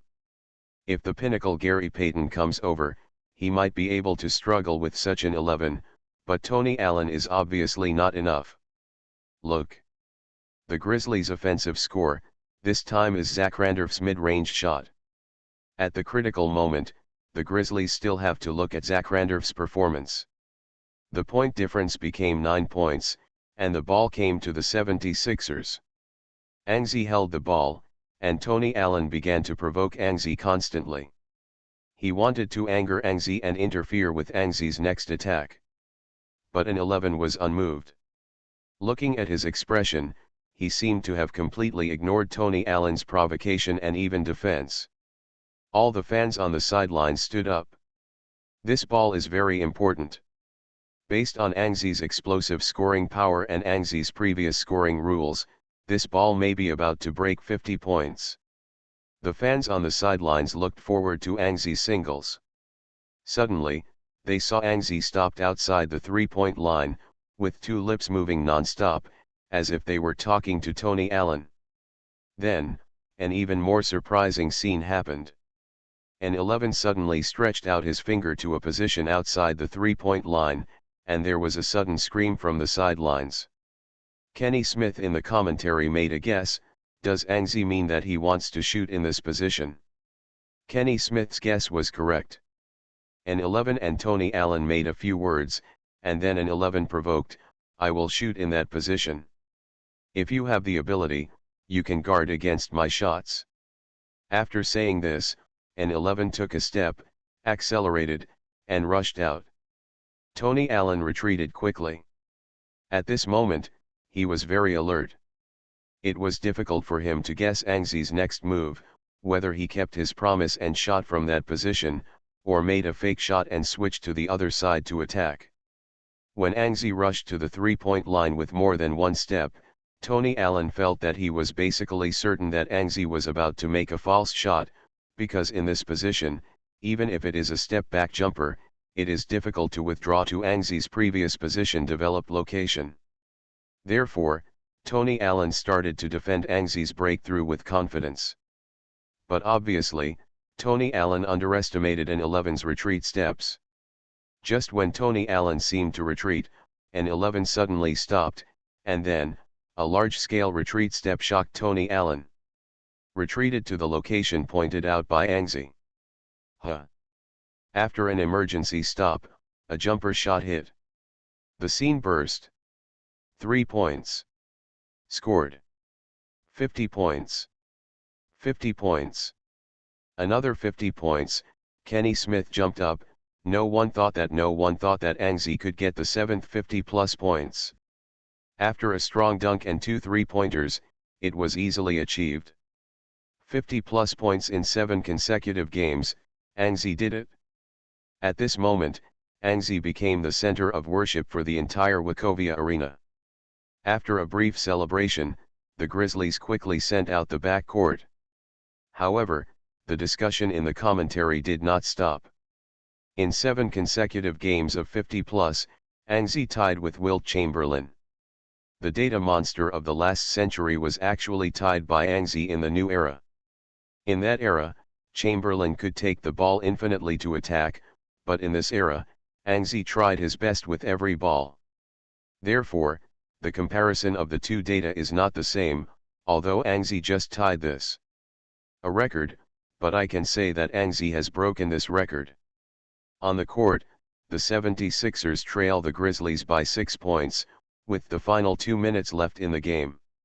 With the Grizzlies' offense, Zach Randolph made another 2-pointer steadily. The Grizzlies failed to prevent Anzi from getting his 7th 50+ game, but now, the Grizzlies still have a chance to take this victory. With an 8-point difference, Anzi was still not in a hurry. He indifferently took the ball from the backcourt and then advanced to the front court. 50 points have been reached. Anzi is not so eager to score himself, so he can organize a wave of offense. Anzi broke through and the Grizzlies doubled again, so Anzi passed the ball again. Jack Lauder in the corner made a 3-pointer, and the audience cheered again. The Grizzlies' offense, basketball once again gave Zach Randolph, but this time, Anzi made up the pass, and the aggressive defense directly interfered with the ball. Then, Pau Gasol grabbed the rebound and passed the ball to an 11 with a flick of his hand. An 11 rushed to the front court and shot a chasing 3-pointer. Again. There are 2 points left. After scoring 50 points, Anzi even took away the final victory. Now, he is fully fired and the Grizzlies can't stop it. In the last less than 2 minutes, Anzi defended another wave of Zach Randolph singles, turned around and took another 3-pointer, and surpassed the score. Then, Anzi made a burst of shots and scored 5 more points. At the end of the game, the 76ers won the game. Super Role Player. Author, Yuen Sanbuletinji. Chapter 658. 61 points, 7 consecutive 50+ games, 15 consecutive victories. With 3 numbers, Anzi once again became the focus of the United States and the world after the game. Anzi is making history. A German media that only covered football at this time caught up with the popularity of Anzi and hit the title as above. Indeed, no matter how you look at it, the current Anzi is making history. Unprecedented 5 doubles, 13 3-pointers in a single game, 72 points, 7 consecutive 50+ games. This season, after Anzi's ban and return, he has been constantly erupting, constantly shocking, and constantly conquering the world. Some people say that if there is no suspension of those 6 games, Anzi's season will be more perfect. But some people also said that if there were no 6 games banned, the state of almost bursting after Anzi would appear. It is not necessarily. After Anzi completed 7 consecutive 50+ performances, many fans did not pay too much attention to and touted this achievement. These fans are domestic fans in Anzi. In the top news of Hyupu, the comment goes like this. I'm here, how do you say? Just blow it? I'm welcome, I will play first. Anzi is the strongest in NBA history. Don't blow it again, it will be milk, but don't kill Anzi milk, he has to break this record. Yes, don't play it now. It's not too late to play when Anzi gets the 50+ in the 8th game. What if you can't get it? Crow's mouth, how can you not get it? Then, the floor was crooked, and everyone who followed the post was spraying the netizen who said that he could not get it. In the United States, Anzi's momentum has become stronger and he has more and more fans in the United States. Many people remember that Anzi was also boycotted by almost the United States due to the All-Star vote last season. This season, no matter what actions Anzi makes, the Americans will not boycott Anzi, because Anzi is the real strongest player in the NBA. In this world that believes in the strong, Anzi has firmly occupied the first place. Before the game against the New York Knicks, many people were wondering what kind of crazy statistics Anzi would cut down again. After 7 consecutive games of 50+, Anzi has the opportunity to hold this consecutive record alone. The opponent Knicks is currently the bottom of the Eastern Conference. The first team, it can be said that as long as Anzi's state does not decline, in the next game, Anzi will get another 50+, which is almost within easy reach. Therefore, the most important thing is the status of Anzi. Before the game, the media suddenly became overwhelmingly optimistic that Anzi could break this record. After all, there is only one Knicks left in front of Anzi, the bottom to last in the East. There is little suspense about the outcome of this game. The 76ers have a 90% chance of winning, and they are sending away Tyson Chandler. After Iman Shumpert and others, the Knicks no longer have any defensive genes. Obviously, they can't stop Anzi's impact. The only question now is whether the Knicks can make it to Anzi to score 50 points. If the Knicks can't make it by that time, Anzi may have to lose his face and force the game to score. However, the media believe that in any case, Anzi will score 50 points in the next game. After all, that is the first level data record in history. Everyone believes that even if the Knicks can't make it to the last minute, Anzi will continue to play and score 50 points.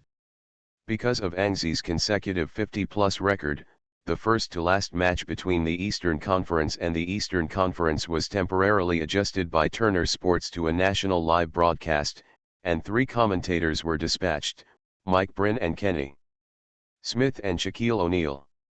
Charles Barkley did not come, but such a set of commentary lineup can already show that Turner Sports attaches great importance to this game. Turner Sports' strongest commentator Mike Bryn, well-known Kenny Smith, and Turner Sports' recent hottest Shaquille O'Neal, just the commentary lineup is already star-studded. When Anzi was about to break Chamberlain's record, the 76ers also decided to invite several team stars to watch this important game.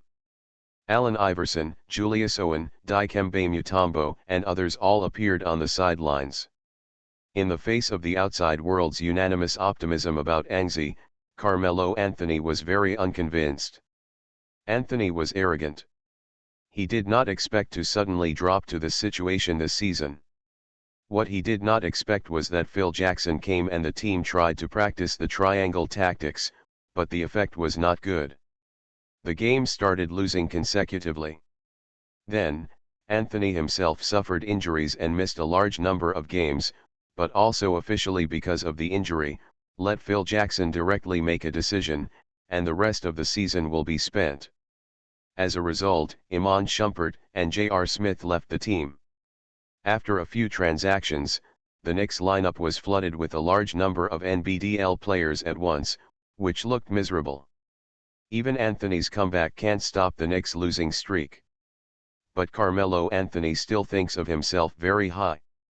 Anthony is very angry about the outside world's low view of the Knicks, but he is not good at expressing, but this time, in the face of the media, Carmelo Anthony still speaks up. He stated in front of the media that he would not let Anzi score 50 points, and he would stop Anzi no matter what method he used. Regardless of such rhetoric, it has become a joke in the ears of many NBA practitioners who know Anthony. Carmelo Anthony wants to prevent Anzi from scoring? Don't Anthony know that his biggest weakness is his defense? Therefore, almost everyone listened to Anthony's rhetoric before the game as a joke. Compared with Anthony's defense, many reporters think that Anthony's offense in this game may bring some threats to the 76ers. If Anzi scores points in this game, perhaps Anthony will also be strong to keep up with each other. So, this game is good. Before the game, Mike Bryn carefully analyzed the matchup of the two teams in this game. After the Knicks sent away Iman Shumpert, the perimeter did not even have a qualified defensive player. In this game, facing the strong challenge of the 76ers, the Knicks can only play a point guard, Jose Calder. Long, shooting guard Langston Galloway, small forward Carmelo Anthony, power forward Louis Amundsen and center Jason Smith. Starting lineup. Derek Fisher may fine-tune this lineup. For example, Rand Holmes on the bench may start and take on the heavy responsibility of defending Anzi, but even Rand Holmes is just a dwarf. Rand Holmes' defense is only it can be regarded as an average level, and it is impossible to guard against a superstar like Anzi. Therefore, Mike Bryn concluded, perhaps the New York Knicks can consider the five-man double team tactic, and directly use all the players on the court to clamp Anzi and prevent Anzi from scoring at all. Of course, this is just a joke. It is impossible for the five-player double team tactics to appear on the NBA court, but this joke reflects a reality, that is, in any case, the New York Knicks cannot stop Anzi. Broke out. At the Wachovia Arena, the game started soon. The starters of the two teams stood in the center of the field one after another, and Derek Fisher really made adjustments to the team's starters. The defensive Jose Calderon did not start. Langston Galloway and Tim Hardaway too partnered in the backcourt. The small forward was Rand Thomas, and the inside was a combination of Carmelo Anthony and Jason Smith. This starting lineup obviously enhanced the hardness of the outside line, and the strength of the defense was not enough. Derek Fisher wanted to use the hardness to make up. On the 76ers side, Kawhi has entered the transfer process, so he has no chance to play now. The starting point guard is still Ismail Smith, shooting guard Anzi, small forward Jack Lauder, power forward Paul Gasol and center Norrens Noel, a regular starting lineup. With the referee's whistle, the game officially began. You are listening to Novels at Bless Up channel. Wish you happiness and luck. How do you feel about this novel? Please like and leave a comment. Super Role Player. Author, Yuen Sanbuletinji. Chapter 659. Before the jump, Anzi stood quietly at the end of the starting five. As soon as he looked up, he saw Carmelo Anthony pulling Rand Holmes and saying something. An 11 smiled. He guessed what Anthony was talking to Rand Thomas. So after the game started, an 11 confronted Rand Thomas's defense. He greeted Rand Thomas and then laughed, I heard about this. Your task in this game is to block me. I am looking forward to it. Rand Thomas's cold sweat came out immediately. In this game, he was driving the Ducks to the shelves. When facing Anzi, how could he dare to say the word blocked? But obviously, an 11 has already recognized this. Rand Thomas is going to be miserable in this game. Even Tony Allen can't prevent an 11 one-on-one, how could he prevent it? Therefore, when the basketball was passed to Anzi, Rand Holmes couldn't help but start to get nervous. Anzi took the ball at the top of the arc, and Shaquille O'Neal and Kenny Smith started a discussion in the commentary. Anzi has the ball, and it seems that he will start the personal mode at the beginning of the game. It's not surprising. In the last 7 games, Anzi has started the personal mode from the beginning. In this game, Anzi's goal is 50 points. It is normal to start the personal mode at the beginning. His scoring task is very heavy. He has to it broke out from the beginning. On the court, Anzi is short with the ball and looks like he is about to attack. He turned his back and pushed directly in front of Rand Holmes. Rand Holmes started observing Anzi's moves from behind Anzi. After Anzi squeezed 2 steps inside, Rand Holmes made his final guess. He believes that Anzi will choose to turn over and shoot a jumper to end this wave of offense. Because he saw an 11's pre-turning motion, I have to say that Rand Holmes was still very careful. When an 11 turned around and was about to take a jumper, Rand Thomas jumped up and flew to interfere. However, Rand Thomas observed carefully, but an 11 reacted very quickly. He discovered Rand Thomas's flying interference. Then, he stopped and retracted the basketball. After a fake move, an 11 slowly took off. Mid-range shot. With a backward shot, the elbow of his left hand touched Rand Thomas's hand, and the referee whistle sounded with a beep. Afterwards, with a scream, the basketball got into the hoop accurately, 2-1, and a wave of cheers broke out at the opening of the Wachovia Arena. An 11 also raised his arm in cheers. The live DJ reported passionately, and the enthusiasm in the arena was instantly ignited. Angzi walked to the free throw line, and after making a steady hit and adding a penalty, he said to Rand Thomas, "Your defense is very good, you almost stopped me." Rand Thomas's face was almost black with a comment that looked like a compliment. In the Knicks' offense, Carmelo Anthony began to hold the ball. In order to prevent Angzi from breaking the record, Carmelo Anthony, who knew that he was poorly defensive, finally gave the responsibility of defending Angzi to his teammates, and he will be on the offensive end. And Angzi fought each other, so in this game, Carmelo Anthony was also very determined on the offensive end. A low single, turned around and jumped. But obviously, Carmelo Anthony's feel is not so good yet, and the ball hit the iron under the interference of Jack Lauder. In fact, this is reflected in the gap between Carmelo Anthony and Angzi. Both are kaleidoscopes on the offensive end, but Angzi does not need to warm up the touch, and Carmelo Anthony must find the touch to break out. Therefore, the gap between the two is from the opening is reflected. After Carmelo Anthony hit the iron, the rebound was accepted by Nerlens Noel and the 76ers attacked. The front court basketball was once again in an 11's hands. An 11 received the ball and directly hit the high post and made another jump shot. This time Lang Thomas didn't dare to pound so hard anymore. An 11's shot was easy, and he hit directly with a scream. At 5:0, Angzi scored 5 points in the opening game, and Angzi's scoring performance began. There is nothing wrong with Angzi's state, and the Knicks' defense can't stop Angzi. Perhaps Angzi's 8 consecutive games of 50-plus scoring record has been unstoppable. Indeed, after scoring 5 consecutive points in the opening game, Angzi's state and feel are not problematic. Rand Thomas's defense does not seem to be able to block Angzi's offense. Angzi's 8 consecutive games of 50-plus are already within easy reach.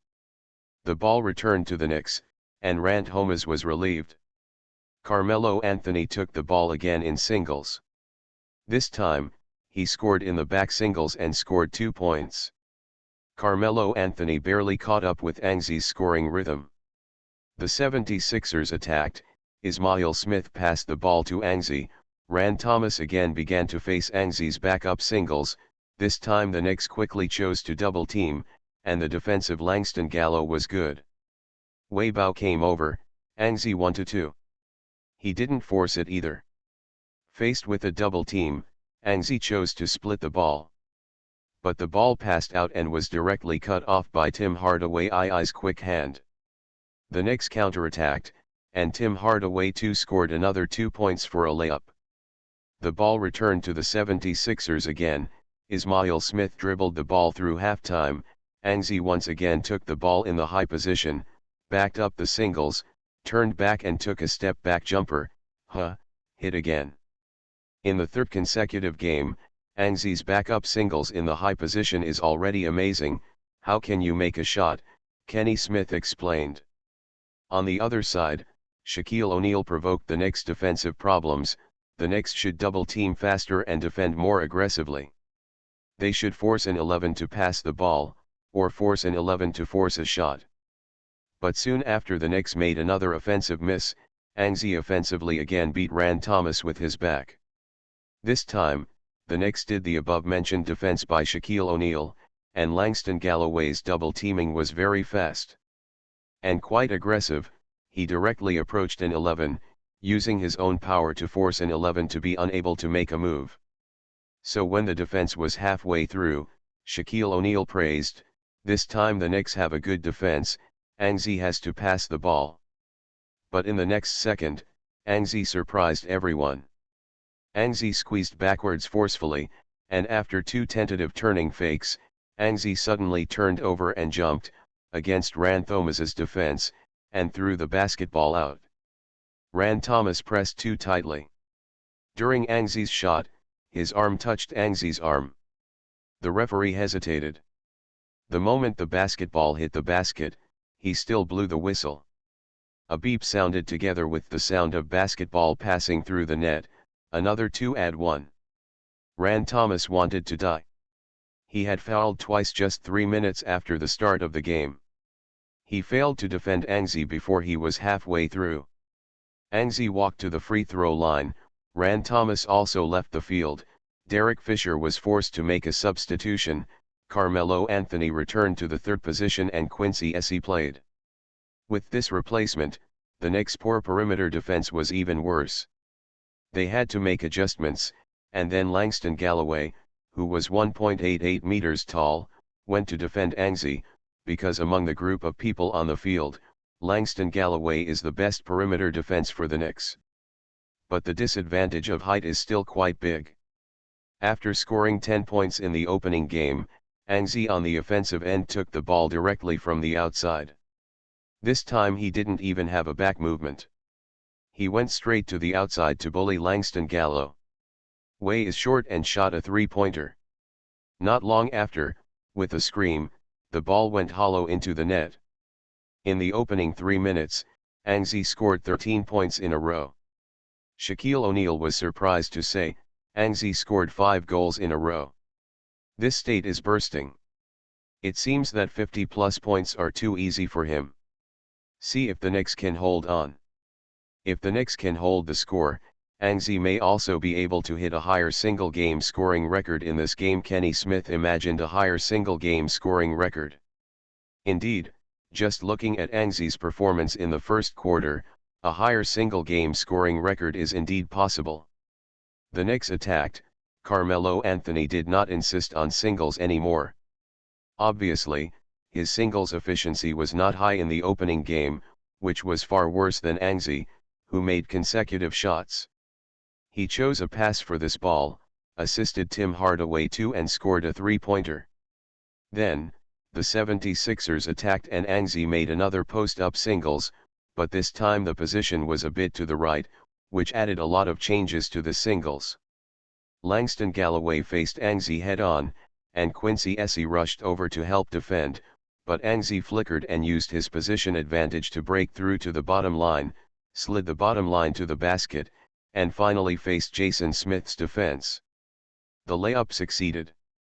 15:7, Jason Smith has nothing to do. He is not a long center forward who protects the frame. In fact, he is more like a power forward. It is not Jason Smith who can shoot from a long distance, protect the frame, and protect the rebounds. Good at it, so in the face of Angzi's impact, Jason Smith has nothing to do. So, then, Angzi seemed to have found a new way to deal with the Knicks. After the Knicks scored 2 points offensively, Angzi hit the basket again. Jason Smith took a foul and sent Angzi to the free throw line. Angzi stepped to the free throw line and made 2 free throws, 17:9. The Knicks offensively scored again. This time it was Carmelo Anthony. He scored from mid-range. At 17:11, the Knicks gradually bit the score. After gradually solving the offensive problem, the most critical issue for the Knicks is to defend Angzi. Less than 5 minutes into the game, Angzi has scored 17 points in a row. The Knicks can't stop Angzi's scoring at all. Derek Fisher he was also very anxious. After Angzi got the ball, he shouted from the sidelines, asking his players to double-team Angzi as soon as possible. Angzi was double-teamed. This time it was not only a double-team, but also an insider Jason Smith who was also standing against Angzi. As a result, Angzi chose to pass the ball, he did not come forward, pass the assist. On the other side Ismail Smith hit a three-pointer, 2011, the 76ers offense was unstoppable. Shaquille O'Neal expressed his opinion, "It's not going to work like this. If it goes on like this, the Knicks will lose." Mike Bryn retorted with a smile, but the Knicks managed to limit Angzi's scoring. On the other side, Kenny Smith listened unhappily, "Double teaming can limit Angzi. Mike, maybe you recently explained the 76ers too little." then you will know that Angzi's off-ball can't block Angzi. Living. Indeed, every time Angzi encounters a double team, Angzi will run without the ball to break the double team. Anyway, no matter how you run, your opponent can't prevent Angzi's various coquettish moves. On the court, the Knicks offense, Carmelo Anthony took the ball from the low post, after squeezing Jack Lauder, turned around and scored 2 more points. In this game, the Knicks scored 13 points, Carmelo Anthony arranged 8 of them, and the offensive end was still very good. But even so, Angzi did not switch to defending Carmelo Anthony. In this game, his task was to attack, with some supplementary defenses, and a single defense against Carmelo Anthony. The effect must be very good, but the 76ers did not. There is no need for Angzi to do this. With Jack Lauder, Angzi only needs to concentrate on attacking, and the score is ahead anyway. With the 76ers ball rights, Angzi took the ball directly from the back court, rushed to the front court and broke directly. This time, the Knicks double-teamed a step slower and was accelerated by Angzi, passed Langston Galloway, broke into the inside and scored 2 points. This ball helped Angzi score the 19th point of the game, and so far, Angzi has not missed a goal. Such sturdy data shocked countless people, and the offensive Angzi in full state made people crazy. The game continued, the Knicks attacked, Carmelo Anthony stopped a jumper and missed the shot. Inside Norenz Noel once again grabbed the rebound, and then passed the ball to an 11.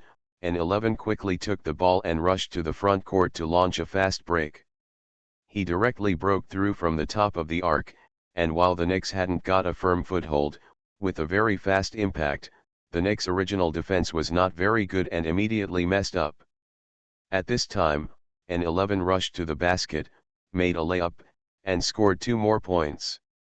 He scored 21 points in a single quarter. It was just over halfway through the first quarter. It exploded. An 11 state was completely exploded. 21 points in the half quarter. If there is this record, Angzi must have broken this record at this time. After all, Angzi has been single shots throughout the first half of the first quarter, except for Jack Lauder who missed one, and Ismail made it. 1. All the remaining shots were made by Angzi, and every goal was scored. With such scoring progress and such a feel, what record can't be broken? Even Kenny Smith believes that if Angzi continues to fight like this, it is possible to break the single game scoring record of 100 points. But soon Angzi also began to strike iron's next wave of offense. Angzi made a sudden error, and could only make an emergency stop jumper, and the jumper missed. Angzi won the first round of the game.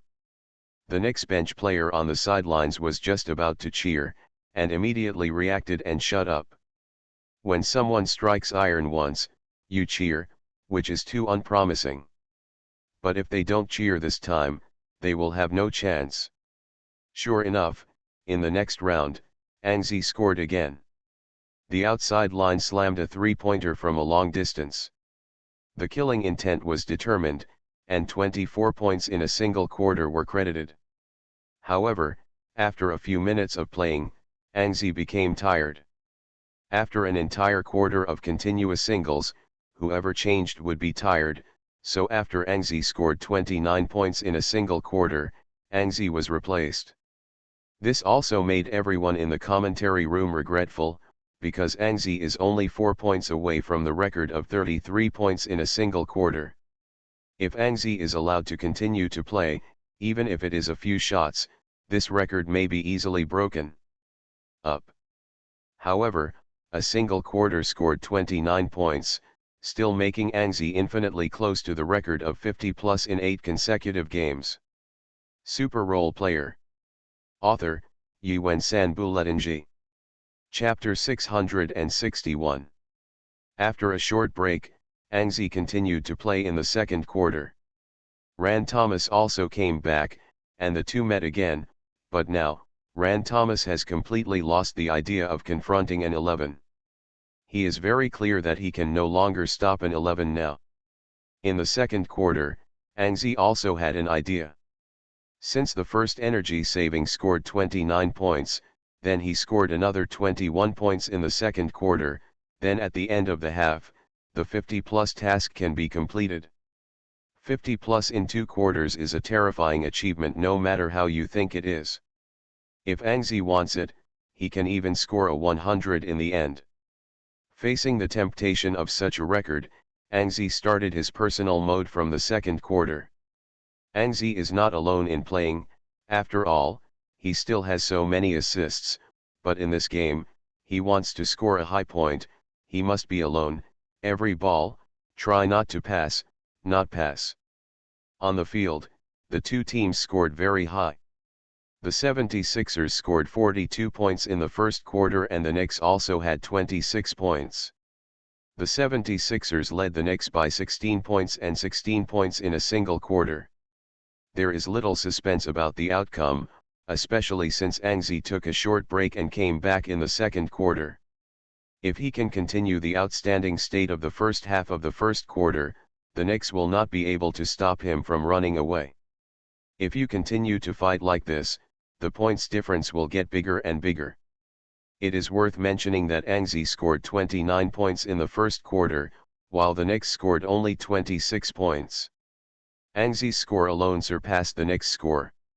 At the beginning of the second quarter, the Knicks put up a large and 4 small lineup. Derek Fisher still did not give up the defense of Ang Zi. Inside he sent Andrea Bargnani as the center, Carmelo Anthony cameo power forward, with Rand Thomas, Colin Sonnery and Langston Galloway on the outside line with a 3-person defensive combination. All 3 of them are black and hard. Although they are not good at defense, they are at least above the standard. Derek Fisher's consideration is simple. He can't improve the quality, so he can only increase the quantity. 3 black and hard defensive wheels consume Ang Zi, hoping to consume Ang Zi's physical energy, making Ang Zi's offense gradually weak. In the second quarter, the Knicks took the lead. After a pick and roll from the outside, the Knicks actually found an open 3-pointer. Andrea Bargnani made an accurate 3-pointer from the outside. The Knicks narrowed the difference to 13 at 42:29 minute. On the 76ers side, Ang Zi played a cameo point guard on the court, so he took the ball directly to the front court. Rand Thomas came up, and then, the newly played Colin Sonnery wrapped up and cooperated with Rand Thomas to clamp Ang Zi in a high position, completely emptying the other side of Francisco Garcia. Garcia is a shooter, and as long as Ang Zi passes the ball, he can score. Therefore, many people think that Ang Zi can pass the ball, even the Knicks think so, but they will not stop Ang Zi from passing the ball, because what they want is Ang Zi's pass. Ang Zi did pass the ball, but instead of giving it to Garcia, he gave it to Lewis Williams on the other side. Then there was a ball-free run, and an inside reverse run came back. At this time, Lewis Williams assaulted the inside, and the Knicks defense had already ignored Ang Zi. After all, they still believed that Ang Zi without the ball was not a threat, and Lewis Williams with the ball needed more defense. But in fact, when Ang Zi ran back to the outside line, the opportunity appeared. Lewis Williams is a combo guard. When he entered the league at the beginning of the year, he played as a point guard in Philadelphia, so his passing vision and passing touch are very good. Ang Zi ran out of the opportunity, and Lewis Williams hit the ground and passed the ball from the inside. Ang Zi received the ball from the outside, a step backward, and a 3-point jumper shot. Rand Thomas rushed forward, but at this time, there was no threat of double-double teaming, and Ang Zi made a steady 3-pointer. With a scream, the basketball hollowed into the net. The first 3-pointer in the second quarter was also Ang Zi's 32nd point in this game. Ang Zi scored at the beginning of the second quarter, a 3-pointer. He still maintained an excellent touch, and he played very smart. After encountering the Knicks' completely unreasonable double team, he chose to use the ball less the way to get rid of the double teams to get a chance to score. If Ang Zi continues to fight like this, it will not be impossible to complete the task of 50 points at halftime. There was another discussion on the commentary. At this time, on the court, the Knicks began to slow down the rhythm of the offense. After 18 seconds of offensive time, Carmelo Anthony received the ball and made a strong shot. One three-pointer, 45-32, the difference is still 13 points. However, an interesting scene appeared on the court at this time. Shaquille O'Neal left, the Knicks scored 32 points, and Anzi scored 32 points alone. Anzi is about to beat the Knicks team alone. Perhaps Kobe's magic of 62 points in 3 quarters is about to be staged. No way, the Knicks are so bad. I don't know any other players except Carmelo Anthony on the court. Kenny Smith said too much, but indeed, several players on the Knicks court are all nameless people. Andrea Bargnani has a lot of fame, after all, he is the #1 pick, but now he has entered the end of his career and his strength has long fallen short of the requirements. Rand Thomas has been playing for the New Orleans Pelicans in the past few seasons. He didn't get any chances at the Pelicans and sat on the bench most of the time. Colin Sonnery is the second-round rookie of this year, and his strength is also quite poor, and he doesn't meet the requirements of the NBA at all. Langston Galloway is also a combo guard that Phil Jackson tapped from the NBDL. He was born in the NBDL, and his strength is naturally the strength of the NBDL. Such a lineup wants to prevent Anzi from scoring, which is really weird. On the field, Anzi held the ball from the outside. Francesco Garcia and Cole Aldridge together gave Anzi a double pick and roll at the top of the arc. Anzi circled around, shook off Rand Thomas, and finally faced Bog. Nani made a defensive mid-range shot, screamed, and scored 2 more points. The 5th point in the second quarter was also the 34th point in the game. The Knicks attacked. They continued to spend time and gave the ball to Anthony. Anthony singled Anzi. He couldn't squeeze Anzi. In the end, he could only choose to pass the ball. After all, the Knicks are still in the chasing stage, and every ball is played carefully. A pass Langston Galloway on the other side broke through and found a chance to get 2 points for a layup. Although Langston Galloway was born in the NBDL, his scoring ability is better than Lang Thomas and Colin Sonnery, especially when they are smooth. The breakthrough is very sharp. He also showed his own characteristics in this ball, helping the Knicks to bite the score.